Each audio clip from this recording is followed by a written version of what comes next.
Hello everybody, my name is Pooks, and welcome to another installment of the Pooks cast. Now today I am joined by my good friend and co-host for the day, Kenshiro. And it's a pleasure to be here. Now, before we get into the questions about VR video games and technology and things like that, we are going to address the coronavirus issue because it is a world issue and we feel we should talk about it, as everyone should be staying home and staying safe. So, as all of you should know, the world currently is in sort of a crisis mode at the moment, with everyone being urged to social distance and stay inside due to the effects of COVID-19. It is causing a world epidemic that is quite a large problem. Personally, myself, I've been staying indoors for the past month and a half. No outside contact other than the few people I have in my house. I am following all the guidelines set forth by the CDC and other world governments. I'm going to throw this over to Kenshiro to see how he's dealing with this issue. Well, my state was underneath a 2-week full-on quarantine, no going outside whatsoever, which I recommend if you are in an area of major quarantine and there are advisories to not go outside, to please obey them. Always wash your hands, avoid social contact, and practice social distancing. And if you do have to go out into public for any reason, make sure to take precautions, stay away from people, always wear a mask, even if it's just a bandana tied around your mouth. It's more protection than nothing. So just be safe, be smart, and stay home. Wash your hands. Just follow the guidelines. It's not hard. If we all do this, we can beat this as a population as a whole. So it's just really using your brain, common sense, not being stupid. Just stay home for the sake of everyone else. Now, enough of that somewhat sad topic. We're gonna move on to some fun questions. Our first question comes from Fozzie over on the Pooks Discord. Their question is, what other games do you enjoy playing outside of Rec Room? Now I'm going to throw this one over to Kenshiro first. I mean, personally, it depends on the mood I'm in. Like, if I want to hop into a good VR game, the game I've been playing a lot of mostly is Skyrim VR, especially if you have Mod Organizer and you're able to implement different mods like shader mods, weapon mods, all that, general better AI, all that. It's really fun. Non-VR, I have been hopping into Minecraft a lot recently and been on that bandwagon, and I'm going to hop on the Animal Crossing bandwagon when I get the Switch, so you know. I guess you could say I somewhat follow trends. No, that's okay. Personally, if I had to say, if I'm just going to hop onto a VR game to play some casual VR, I would definitely pick Beat Saber, and to enjoy Beat Saber. I'm not the best at it, but I've been getting better and practicing, so I do enjoy a good round or two of Beat Saber if I have some time. As for non-VR games, actually last night I managed to recover my 2012 Minecraft save, so I was exploring some of those really old maps that I had made with my friends. And other games, I know I've been enjoying some older PC games that come on discs. You don't download them, I know. It's unheard of nowadays, but you install some CD-ROMs. Heaven forbid. So yeah, in the game I've been playing Lego Alpha Team. It's a Windows Vista Lego turn-based style game, 10 out of 10 game. And I just remembered another game I've been playing a lot of, well actually 2 games, is Overwatch, I've gotten back into competitively, and Planet Coaster. The fun, relaxing game, because I loved Roller Coaster Tycoon 3, and I've been getting into Planet Coaster. You know, I've actually looked into getting Planet Coaster. What would you say about it? Well, I'm not going to go for a full review since it's not a VR game, but if you like tycoon games that have way too many customization options, then yes, that's the game for you. Alright, that'll work for me. You can customize the gardens down to each individual flower. It's a little extra, but okay. I mean, that's what you can do. Anyways, moving on. Our next question comes from the wonderful Jimtifer over on Discord.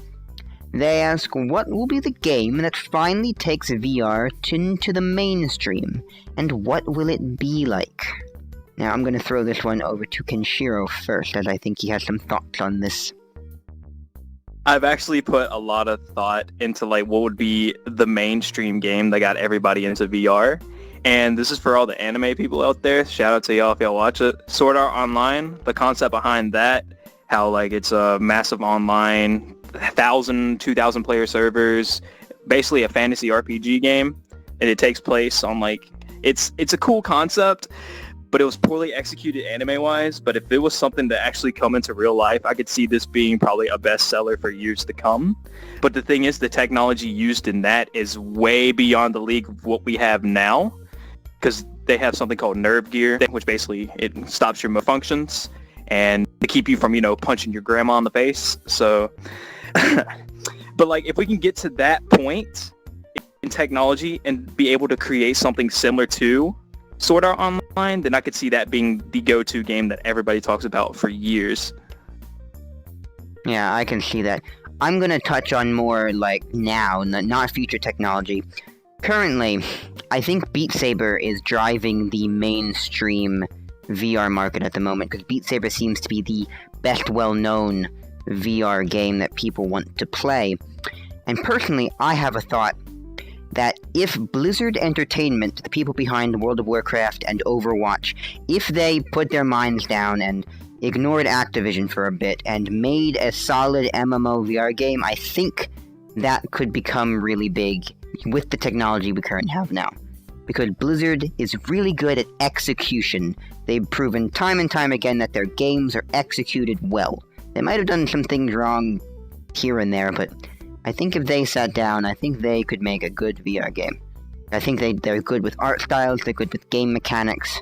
So, Blizzard, if you're listening, which I know you're not, VR, try it, just make a demo. I'll play it all the time.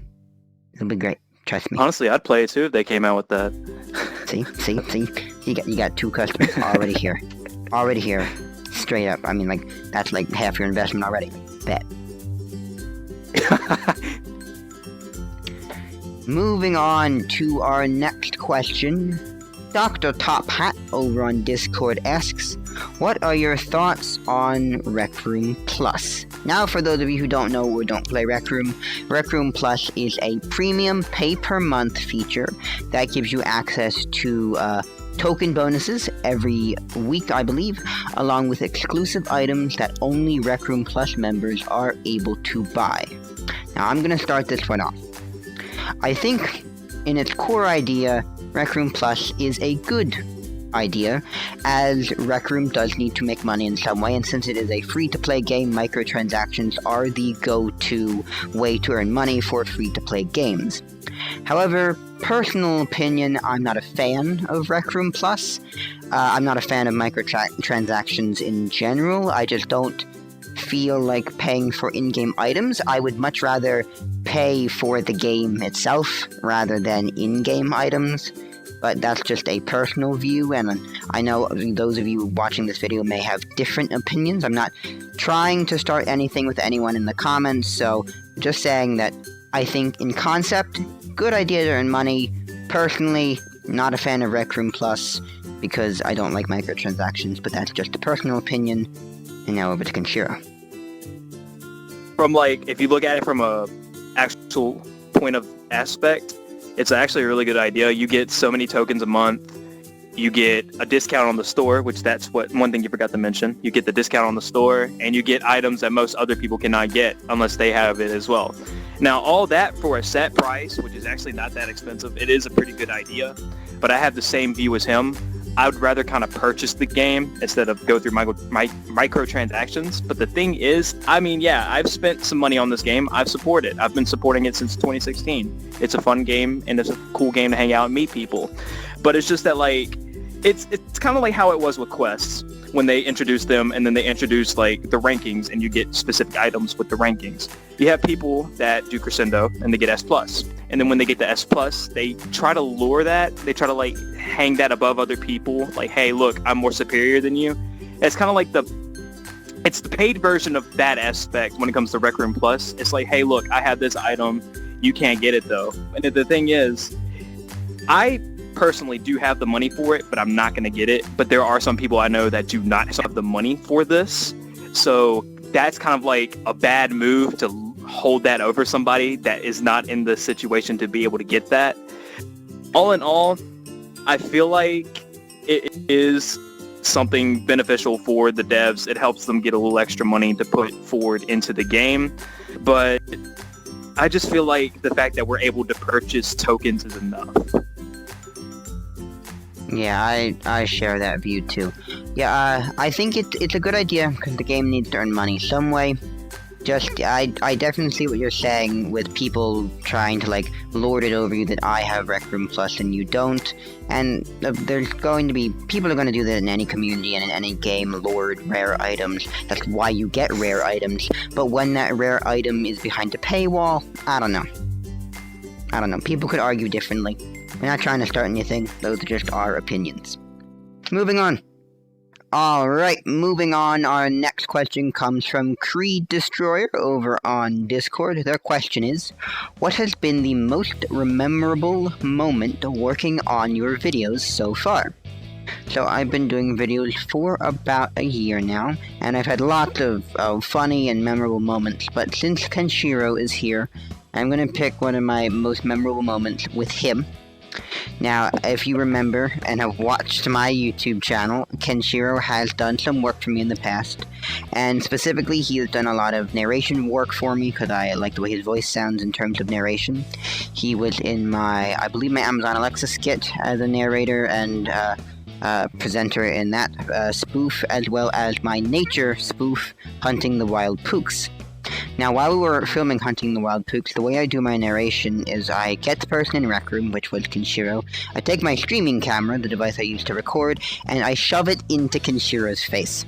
So I gave Kenshiro the lines, and he had them up on his desktop, and he was going to read them with the streaming camera shoved into his face. So I don't remember the exact line, but whatever the line was, it had multiple letter P's in it. So the letter P came up multiple times in this narration. So I asked Kenshiro to read it. So he was reading, and I don't know if something was just wrong with your mic or you were extra speedy that day, but every P sounded like a bomb going off in his microphone. It was... I think, I don't even know, I think I have like 16 takes of that narration because just your P's kept exploding. And then after... It was around that. It was, we couldn't get it quite right, and then even after that I had to go into post-processing and edit the P's because just, I don't know. But I remember that we'd do a take, and you'd be like, oh, that was good, and I was like, well, your P's exploded, and then you just flail your arms and be like, because it was like the 20th take, and that was great. That also happened on narration, I believe, for the Alexa skit, if I remember correctly. It wasn't as bad as on the Alexa skit. No. The worst was on the, when I did the narration for the Animal Geographic. That was the worst. Because I think it was around like 20 takes to get it right, and I got so mad. I know, I've changed the way I record things now, but we were recording everything in sequential order at the time, and Kenshiro had narration in between other people's shots, so we were recording the narration with the rest of the cast behind us, and we had 5 or 6 people, and they were just waiting, and everybody was getting mad at Kenshiro because he was just popping all over the place. So I got bullied a lot that day. So, I'm gonna see if Kenshiro has a different memory that he remembers from the filming of these stupid videos. Which I have to say, like, as a continuation on that one before I move on to mine, I got bullied quite a lot because this is my second VR headset. The first one I had, the audio jack was messed up and I couldn't use the headset that came with it. So I had to use an aftermarket headset. And the P's were already bad with the headset that came with it. But with the aftermarket, it got a lot worse. It was really bad. Can confirm. Right. But talking about my favorite, it's actually one of the more recent ones. It's whenever we were doing Rec Trek and we were inside the little pod and we were sitting there. And the meme with the kid and the mom, and the kid's like, hey, I want to get this. And the mom's like, we got this at the home. And then it's like, it was funny because it was dead silent and Pooks was getting ready for another take. And it just came to my mind. I was like, you know what? I'm gonna make a meme out of this. So then I said, Mom, I want to get Star Trek. we have Star Trek at home. And then I said, Star Trek at home. And then everyone started busting out laughing. It was amazing. I had somebody sitting in the front that was wheezing from the wheezing from the joke. I couldn't remember who it was. I believe it was question mark, who just completely lost it. His wheezing made me die. It's what made it for me. But a close second place is whenever I did the penicillin joke when we did the Amazon Alexa, because everybody in the little area we were doing that in was dying. That's the thing about me. I'm an improv actor, so it's stuff like that. I just think of the most bizarre things at like the shortest times and just blurt them out. If they work, they work. If they don't, they don't. But those are the two times where it's definitely works for me, and I've gotten some hilarious reactions from it. Yeah, so if you haven't, make sure to check out Rec Trek starring Kenshiro along with Hunting the Wild Pooks and our Amazon Alexa spoof, because he's in it. He's pretty great. 10 out of 10 right there. Alright, moving on. Moving on to our final question, coming from Archie Vader over on Discord. They ask, how did you find Rec Room and get to know the community? Now, I think this question may be aimed a little bit more at me because I am slightly bigger in the community than you are, but we can both answer this question. In terms of how did I find Rec Room, I have answered this in previous Pooks casts. I was recommended the game on the Oculus app. As soon as I booted my Oculus up, they was like, hey, check out some of these fun, free games. And I was like, sure, I'll check that out. What could go wrong? Little did I know, 3 years later, here I am. In terms of getting to know the community, it all started when I met a user in a rec center who was doing some pretty interesting things with his height. See, he was going up to the wall and grabbing it and lifting himself up as if he was rock climbing, and I was like, interesting, I like that, that's pretty neat. So I started talking with this person, and I found out that there were add-on programs to Steam VR that would allow for different manipulation of settings and height.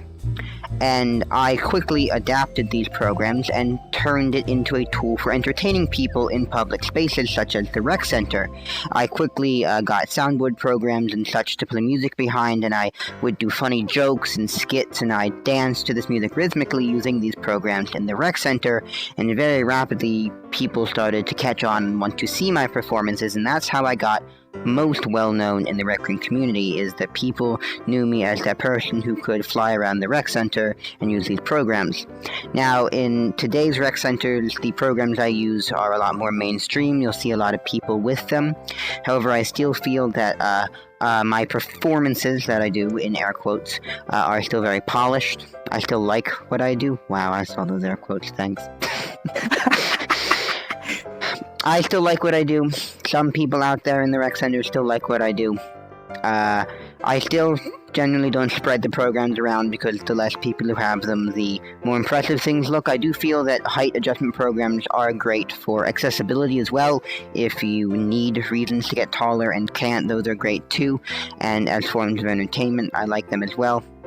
Don't use them in competitive settings to gain advantages, because of course that's not fair, but in terms of how did I get big in the community, it's using those types of programs along with soundboards, and then I upgraded to voice changers, and I made my own soundboard programs. I started coding, and I built all kinds of things just to entertain people in the rec center. I became popular because I wanted to entertain. That's what I did, so that's why a couple people on the internet kind of like to look at this avatar. Kenshiro. Now, me on the other hand, I'm not as popular as Pooks, and I'm probably never going to be. As I said earlier to him, I'm the most popular, unpopular person. But basically, how I got introduced to Rec Room, it's actually through how I got my Vive. Now, this is my second Vive I'm using currently. My first one, which was the original one that I pre-ordered, my shipment, as well as a couple of other shipments, got shipped out earlier than the intended date. So due to that, I got mine earlier than other people did. Now, when I got mine and I set mine up, this was around June 1st, 2016. And that was like when VR hadn't even shipped out completely, like nationwide, worldwide yet. So I was like, are there even anything game-related out yet, and so I downloaded Steam VR, and then I went to the Steam store page, and I was looking, and there was only, I think, 5 games available at the time, which, honestly, it's crazy to think that there were already games being made, and they hadn't even been shipped out yet. And one of them was Rec Room, and I was looking at it, and I I remember looking at the characters, I was like, wow, they look stupid, but I'm going to play it anyway. So I ended up downloading it, and when I started playing this was like, Pooks remembers because he played around the time I did. He came a little later, but like the dorm rooms and everything is completely different than what it is now, especially the rec centers. And I remember downloading it and then playing it, and I was like, wow, this game's actually really fun. And I've met a couple of amazing people that I still talk to this day that have unfortunately moved on from this game. But I still come on periodically just to see how much the community has changed and all that, and it has changed quite a lot. And I view this game as a very fun social game for all ages, definitely. And you have people like Pooks who use the game to entertain people, which is actually a really cool concept. And it's nice of him to do that, and him and a bunch of other creators like Corbin's, which I'm actually also really good friends with, make content pretty frequently, which I recommend you check out Pooks' other stuff, catalog, and obviously not the stuff I'm in. I mean, the stuff I'm in is really cool, but he has also other really cool stuff. And it is really crazy to see how much this game has grown, because I'm going to be real with you. When I first saw the game and I first downloaded it, I did not think it would be as popular as it became.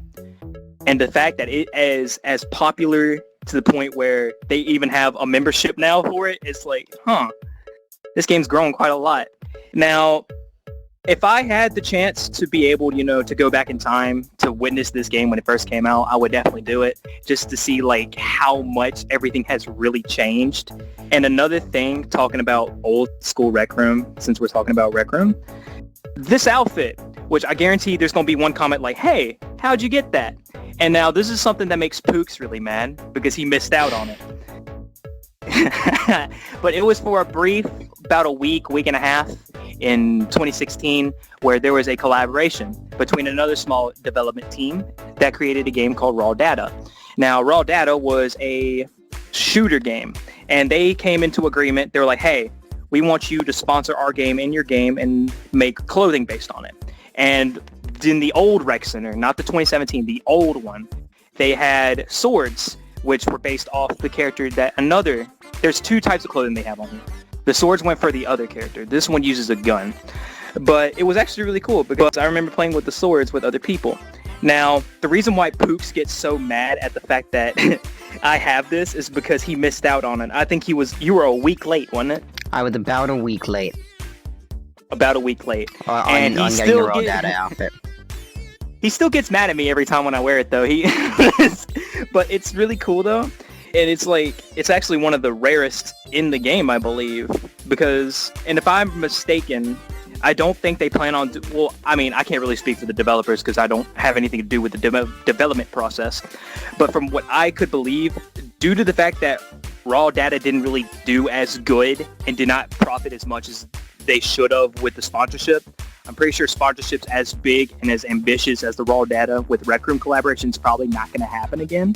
They might do some later on, but I highly doubt that due to the fact that at the time, which, by the way, Business 101, timing is everything, both of these companies were at their smallest stages with small games. And Raw Data is still the same, even though Rec Room has grown quadruply, quintuply compared to when it first started. I don't even know if those are correct terms. But I'm making those terms now. Quote it. But yeah, before I get any more off topic, I'm happy to be involved with this community. I did not believe I'd love the game as much as I did, and honestly, I'm happy I stumbled across the weird-looking people of Rec Room, because honestly, I enjoy this community quite a lot. I agree. Me too. Yes, as we mentioned, go check out all the rest of my videos and the other Rec Room creators. I know there's tons. You can search Rec Room gameplay, and you can find tons of videos by a ton of great creators out there. I would like to thank everybody who took their time to come watch this episode of the Pookscast. Don't forget that if you want to submit your own questions for the Pookscast, you can do so in the description. No. comments. Everyone logs into your account just to post a comment. Here we go. Action. I would like to thank everyone for taking time out of their day to come watch this episode of the Pooks Cast. If you would like to submit your own questions for us to answer on the next episode of the Pooks Cast, you can do so in the comments below, as well as over on my Discord server, which you can find links to my Discord, Instagram, Twitter, all of that fun social media stuff in the description below. As well, you'll be able to find my good friend Kenshiro's Instagram page in the description below as well. So go give him a check that out, give him a follow, a like, whatever it is people do on the Instagrams these days. Yeah. These kids and their Instagrams. I don't understand all this technology stuff. Anyways, thank you so much. If you would like to be a presenter or a co-host or a guest on the Pookscast, you can do so by asking me over on my Discord. Like I said, link in the description below. And until next time, my name is Pooks. This is Kenshiro. Bye.